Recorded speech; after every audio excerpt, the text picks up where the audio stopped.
તલોદ ખાતે સમસ્ત પ્રજાપતિ સમાજ ગુજરાતની તલોદ તાલુકા ટીમની બેઠક પ્રજાપતિ છાત્રાલય સફળતાપૂર્વક યોજાઈ હતી।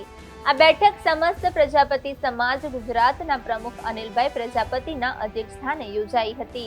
બેઠકમાં જિલ્લા પ્રમુખ પીટલભાઈ પ્રજાપતિ, જિલ્લા ઉપપ્રમુખ કાંતિભાઈ પ્રજાપતિ, જિલ્લા મહામંત્રી સુરેશભાઈ પ્રજાપતિ, તાલુકા પ્રમુખ કનુભાઈ પ્રજાપતિ તથા યુવા પ્રમુખ હિરેન પ્રજાપતિ ઉપસ્થિત રહ્યા હતા। સાથે જ સમસ્ત પ્રજાપતિ સમાજ ગુજરાતના કાર્યાલય મંત્રી કાંતિભાઈ પ્રજાપતિની વિશેષ ઉપસ્થિતિ રહી હતી।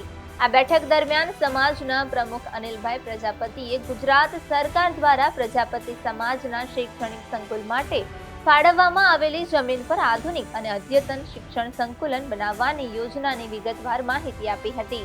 આ પ્રસંગે તલોદ તાલુકા ટીમ દ્વારા એકત્રિત કરાયેલા ધનરાશિ સમાજના પ્રમુખને અર્પણ કરવામાં આવી હતી।